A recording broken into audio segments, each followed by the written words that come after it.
I am thrilled today to have my friend Leslie Venetz on the show. I don't know if that's what we're calling this. After having a podcast for years and years and doing some video interviews for YouTube and some other things, this is kind of a new approach for me. Leslie, you and I were just talking about this. Instead of creating all kinds of different content for a bunch of platforms, I'm creating a bunch of different content for primarily one platform. And you were the first person I contacted about this. You and I have been chatting for a long time, and really, I think after the first time we connected one-on-one and spent like 2.5 hours on a call, I think you and I have a relationship where we kind of talk about things that other people aren't really talking about. And I have to say that I appreciate about you because you create a space that allows me to get vulnerable enough to share some of my fears and insecurities with you, that also leads to a lot of progress and a lot of creativity on my part. So as I'm introducing you, I want to thank you for that. I don't think I've ever told you that before. But I'm excited to share some time with you here because you and I have had a lot to talk about over the past couple of years. We've got a lot to talk about especially what's coming in 2025.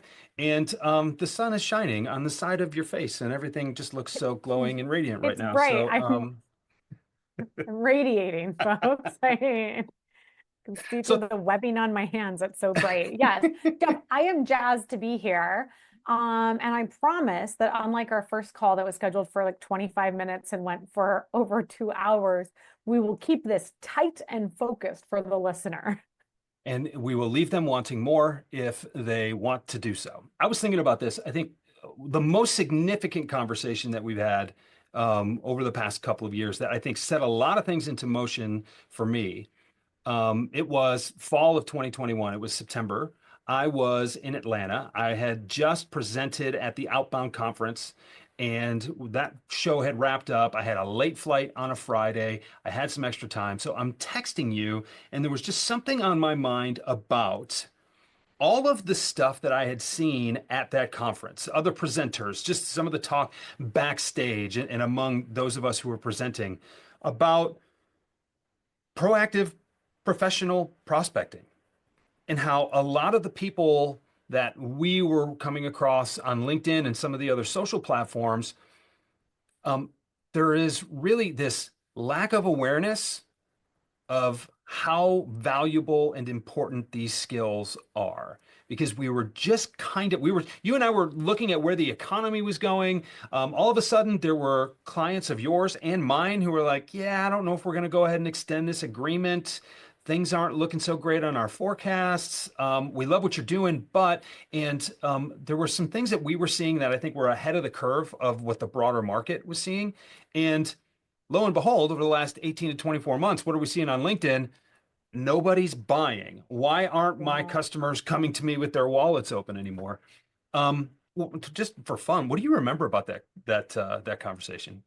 I think at the time it felt a bit like I was like the get off my lawn lady because I was feeling this tremendous amount of frustration. We were still in the growth at all costs sort of mentality, the scale, scale, scale. Like it doesn't matter if all of our reps are hitting 50% quota, we'll just hire more to hit our revenue goals. And I was feeling like disenchanted.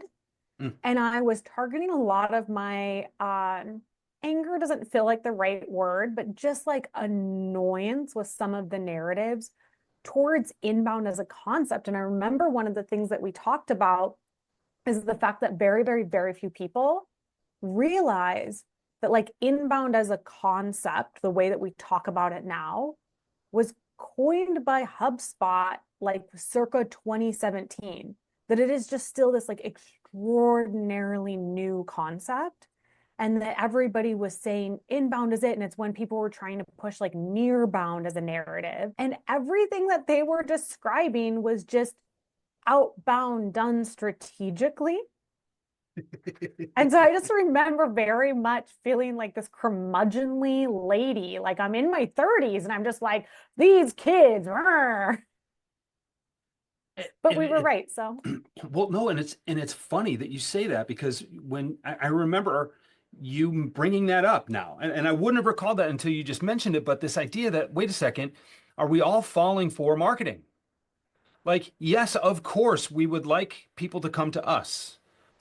That's not a new concept. It's always happened. So now to leverage all of your efforts and push all your chips in on this idea that everybody's got the World Wide Web in their pockets, they have all the information they need. What could go wrong? Let's just sit back and let's let marketing do all the work. Listen to me say that. Let's let our marketing do all the work for us. And I don't have anything against marketing departments out there. I think they're wonderful people. It's really hard to have a sales motion, outbound or inbound, without marketing, Yeah. without branding, without storytelling, without all that stuff. But people don't understand how much context is created and driven by the salespeople. And when you abdicate your role as a seller to create that context, you're essentially leaving your livelihood to chance. And that is the principle that I keep coming back to. Is like, why would you not? I mean, look, I've been called a control enthusiast in the past. I may identify with that archetype, but at the same time, why would I leave so much up to somebody else? Isn't there something I can be doing about this? And I think the interesting thing now that I think about it, and I've thought about this more recently, is there was probably 10, 12 years where everything was easier. Money was cheap. You had this huge expansion of software service platforms and a new industry in software as a service that was really created within the last decade or 12, 13 years. And now all of this technology and the margins on it meant that we could make investments with less risk Yeah. than, say, a blue chip company that only has 11% margins or something like that. And so we had this boom of money, and it was all being talked about in a very, well, siloed or more of a bubble in social media than we'd like to really think about. And so over the past 10 or 12 years, what have we grown? We've grown a generation of salespeople who have never really had to prospect effectively and diligently and in an outbound manner. And now they're leading teams who have to. I would push back on that in one specific area. That the full cycle rep has always existed, the outbound rep has always existed, but what happened to the narrative is that tech sales, SaaS sales was the best type of sales. And when we think about like LinkedIn is a perfect example because that's a place where you're seeing a lot of salespeople talking about selling. They were all from these big PLG-led brand name companies. So we were really only seeing one type of seller, a seller with huge brand logo recognition, a seller with a lot of inbound lead flow, talking about how to sell. And so I don't think that outbound went away. I think that we just stopped hearing about it, which like case in Fair. point is like whatever 18 months ago when all these posts on LinkedIn were like, have you guys ever heard of a full cycle seller? And I was like, what do you mean? Have I ever heard of it? It is the predominant sales role of the 14 million B2B sales roles.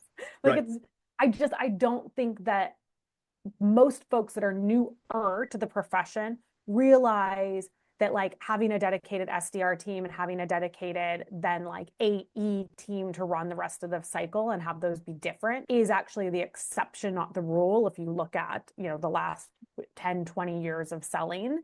Yeah. And that goes back to like PLG or inbound as a model is new. This like SDR AE alignment is new. Like these are all really, really new concepts in sales.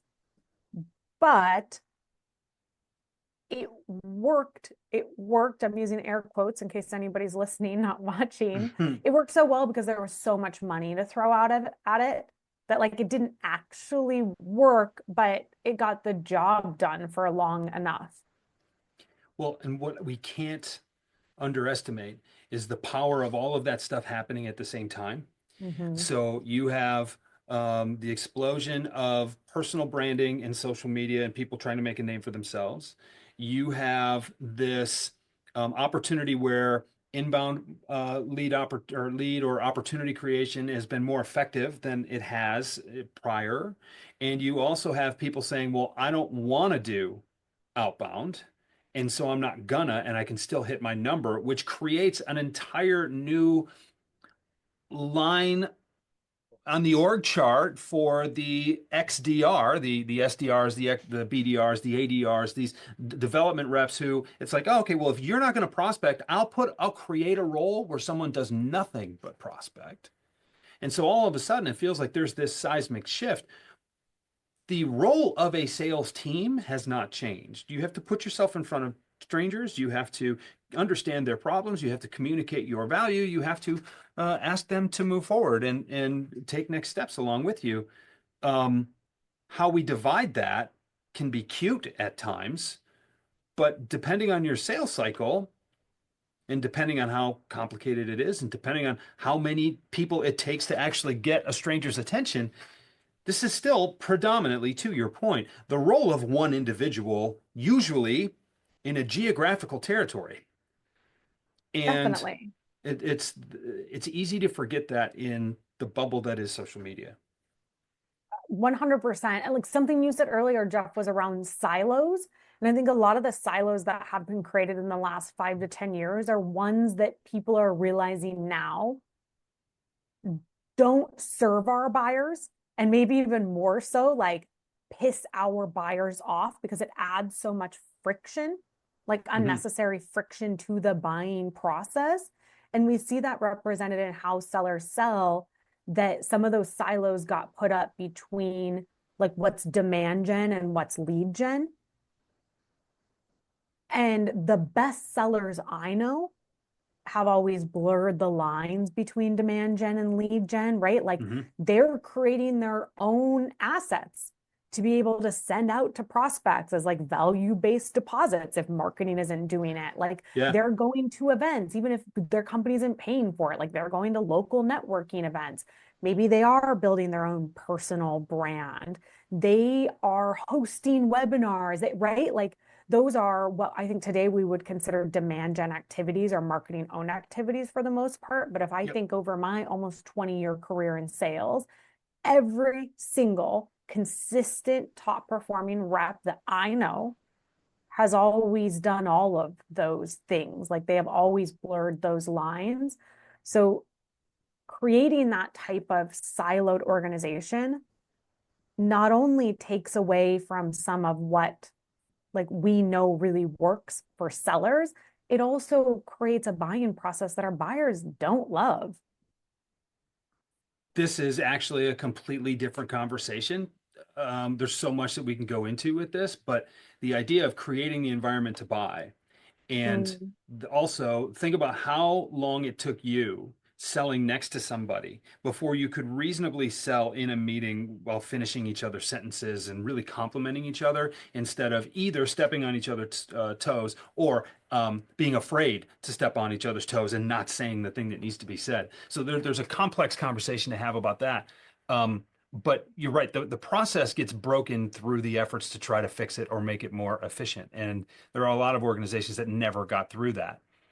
So if we shift gears a little bit and we talk about what a full cycle AE needs to be better at, when we talk about opportunity creation, when we talk about um, lead gen instead of demand gen, you were the first person to actually explain the difference to me because I was just used to doing it all. Um, I mean, messaging seems to be the toughest nut to crack, and you're an expert at this. And I recall, seeing you post sometime, you're like, yeah, your email should be 60 words or less. I'm like, how you get all that out in 60 words? And you were really coy about it. You're like, wouldn't you like to know? And my best clients seem to know. And so it was really kind of cheeky and fun, but um, relevant sales messaging that's also brief and to the point is a really difficult Venn diagram to pull it off. Where do you start?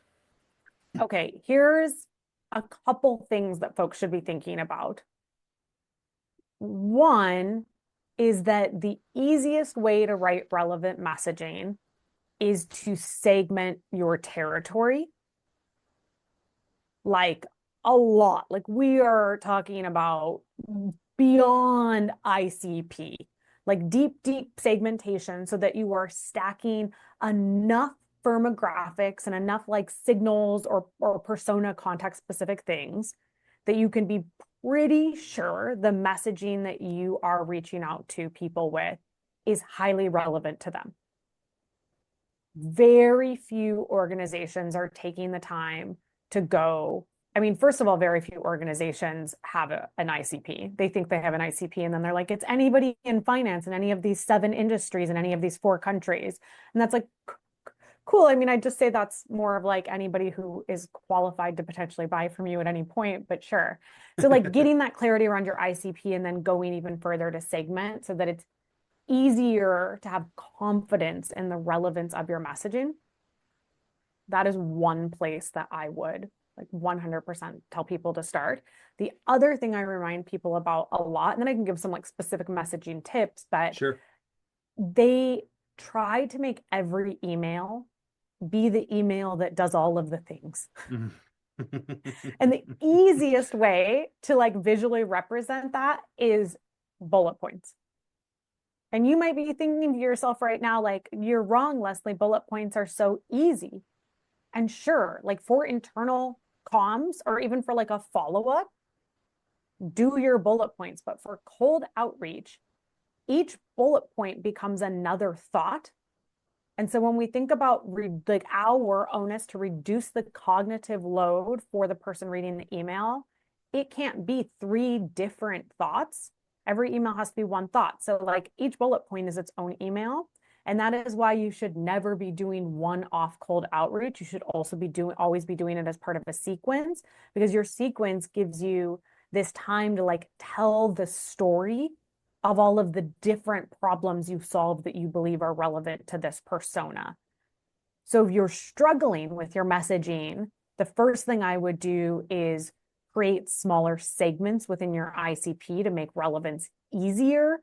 And the second thing I would do is just take some of the pressure off yourself to make every email perfect and acknowledge that that's why you have multiple touch points across multiple channels, because it's increasing the chance that you get the right message to the right person on the right channel at the right time. It's funny when you look at the data, it suggests that people don't pick up until the 9th outreach attempt. It's if you're reaching out every 2 weeks, that you're really not building any momentum. You can use your outreach to tell a story. But I remember just reviewing some of my own emails and things that I'm looking at. I'm like, how would I send 9 messages like this? And then it just hit me. I was like, maybe I don't need to put so much in a single email. Like, why write one email when it could be 4? Yep. And then when you figure that, you could take those 4 and you could use those 4 concepts or topics more than once, i.e., pick up the damn phone. Now all of a sudden we're at 8, 12 touches right away. If you throw a couple social contacts in there, and now there's our sequence. And Yep. it's really distilling an entire outreach sequence from probably the long and drawn out single email that you were going to start with. That's the thing. I didn't recognize how simple it could be. What is it like for you when the light bulb goes on over your clients' heads and they're like, wait a second, I've already done the work. I just need to split it up. Okay, but to be fair, it is like a simple but not easy. Sure. And what I know for those of us that came out of like the American public education system is that part of what makes writing emails that work well for cold sales outreach is that we were taught to write the opposite way. Right? So Yeah. all of us were taught to write in this sort of like, beautiful kind of flowery, like, I mean, not run-on sentences, but kind of like these long sentences. And we were taught to write at this like 12th grade level. And so the way that we were taught to write, certainly in like, K through 12, but definitely if you went to college, is pretty much the opposite of everything that works for cold email. Yeah. So we are fighting years, decades of training that we've had that makes writing cold emails, that makes what work in cold emails feel very counterintuitive. So everybody should just give themselves a little bit of grace, because I think often they're like, oh my God, why was it so hard to get here when here is so simple? Hmm. But it's like it's because that you were trained to do something completely different. And a lot of this is like very counterintuitive. Two reasons I see the light really go off for clients I work with. One is technical copywriting. So I do a ton of work around sales messaging, which I would consider very like, that is what copywriting is. But Sure. if we think about how to write a technically proficient email, that's where you come up with things like, you need to keep it 68 words or less. You need to space out. You need to avoid these spam words. We want to have one clear call to action. You want to optimize for your preview text. Are you all overwhelmed yet? So I think just understanding what a technically proficient email looks like, that is a huge like, oh my gosh moment for people, because they are much simpler and much shorter than folks would anticipate. Hmm.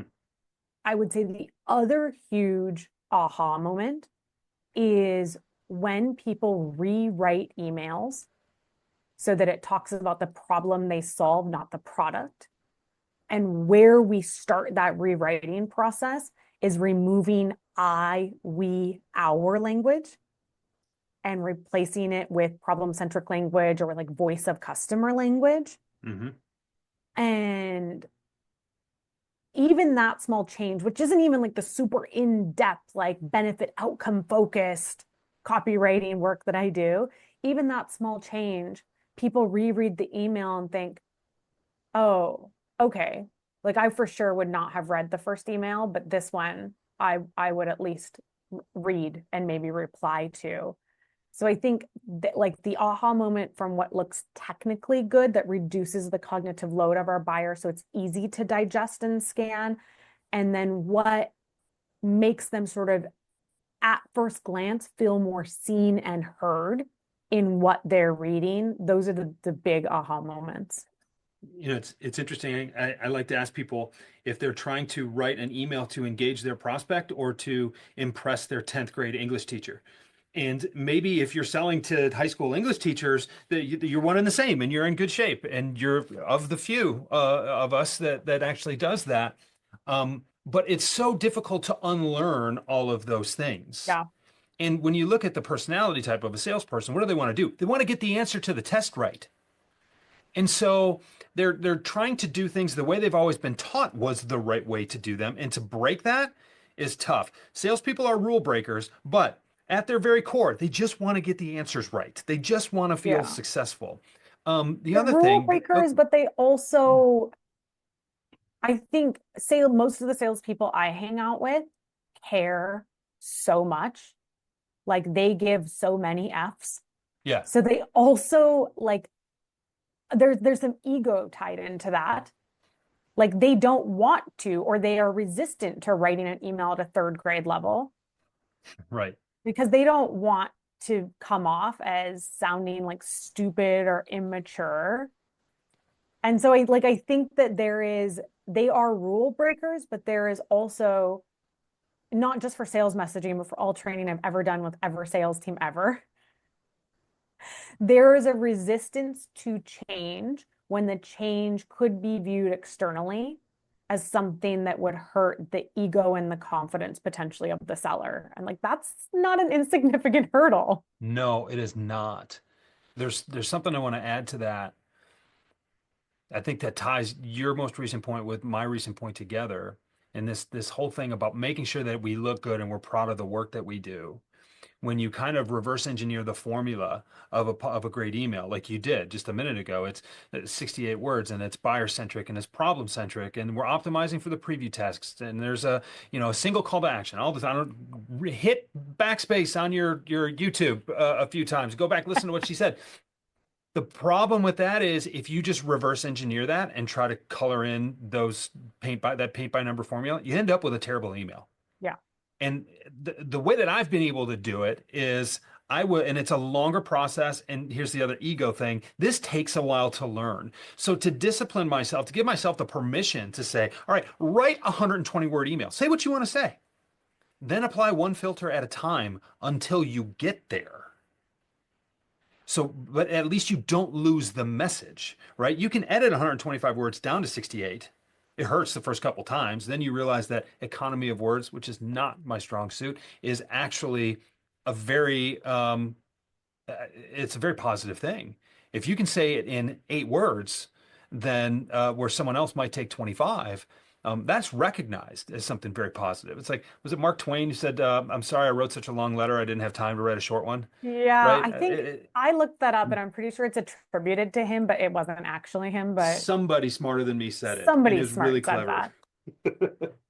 You just said something so brilliant, and I think it's worth calling out again because like I am a sales email expert. Like I'm a cold outbound sales messaging expert. And when I write emails for clients, I write the email and then I pare it down.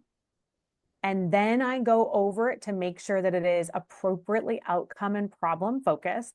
And then I go over it one last time to make sure that it is technically perfect, like avoiding spam words, making sure the preview text is tight. So, me, somebody who makes a living off of this, I still do 3 rounds of edits on my emails before I feel like they are ready to give to a client. That's a take-home message that I think if you took nothing else from this, if you're listening, if you've listened this long, thank you. And if you have gotten to that point and you're not giving yourself permission to do the same, then you're really doing yourself a disservice. I, I realize we're up against time here, but I mean, how much of this do you cover in your new book? Oh, I'm sorry. I didn't just break the news, did I? You've got a book coming out later this year that I know you're excited about. Maybe this is What why the sun is like at my back, just it's the could year of be? Leslie. I do have a new book, Jeff. Oh my gosh. So in November of last year of 24, I delivered my 82,000 word manuscript to my publisher that took me 2 full years to write. My gosh, was it a labor of love. And now we are doing the really fun work of like, paring down the concepts, making it tight, picking the title, doing the cover art.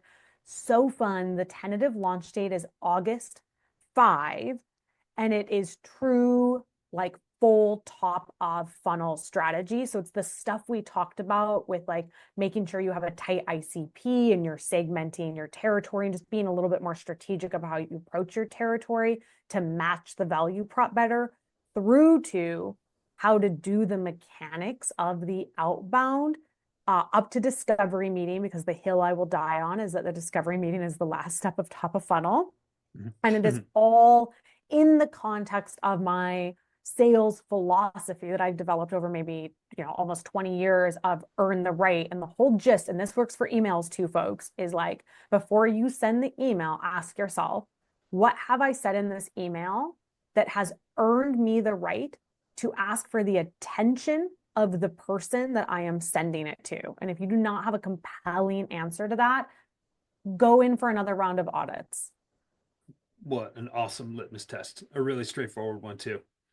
That's cool. That's cool. So we're going to look for that in August. What do you have going on in April?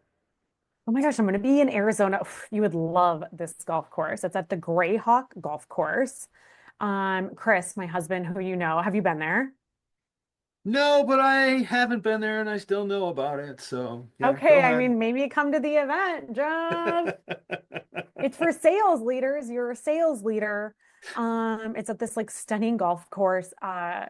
We were negotiating the contract, and Chris, my husband, who does all of he's like the head of operations for that company, which is called Revenue Revelry. He asked if we could get around because it's like a members golf course. Yeah. And the lady said, like, sure, yeah, like, I can get a tea time for you. And then Chris looked up the greens fees and they're $400 a person. And I said, can you confirm that that would be complimentary, please? Like $1,600 for a foursome. That's insane. But anyways, it's at this gorgeous golf course. And as you know, for those events, I'm like extremely particular about vibes. Hmm. I need the natural light. I need outdoor space. I need great food. I just think that like the mindset and the feeling of a place when you are trying to learn matters like as much as what you're being taught, because otherwise you won't be there and be present and able to digest it, and you won't feel safe and inspired to like learn from others. And so anyways, that was the longest way ever of saying I'm hosting a sales leadership masterclass in Scottsdale, Arizona on April 8th. And the other speakers are Lori Richardson, Christine Rogers, and Blake Hudson. And then our mindset optimization activities in the morning and the afternoon will be led by Jack Rosenkrantz, who's my personal coach. Awesome. Yeah, it's Awesome. going to be You're, legit. So I'll see you there. Tickets are $3.99, Jeff. Should I just send Visa, MasterCard, or Amex, Jeff? you can put that on the round of golf. I get one of the spots in the foursome, right? Is that how that Yes. works? Yeah. You and Um, Mike Simmons. Mike's now part of like the Venetz family. I was in Arizona a couple weeks ago doing site visits. And Mike went out with Chris and my parents without me for golfing. I Simmons. was like, oh, okay, you're a Venetz now. Got it, Yeah. bud. Mike is good people. He is good people. Yeah, no, that's awesome. I plus one to the vibes. If you have a ton of natural light, if you have a place where you feel good, then learning becomes much easier and much more facilitated. Like maybe less natural light than this. I don't know. There's quite you're kind of popping out on the screen there right now. It's yeah. Um no, Leslie, thank you. Thank you for sharing some of these tips, and thank you for just hanging out, and thank you for just being willing to engage. I think about this now. It was like it was after hours on a Friday evening. I remember I had like an 8 o'clock flight or something out of Atlanta, and I'm just sitting in the Delta Lounge trying to calm my own nerves and just firing back and forth with you. And there was a lot that came out of that. My head was definitely spinning in a good direction from there. And yeah, thanks for coming along with me then, and just always having so many good contributions for the sales community. You're a gem. My absolute pleasure, Jeff. I can hardly believe we've already been friends for 4 years and have also only been friends for 4 years. Every conversation is like very worth it. Oh, you're too kind. Thank you.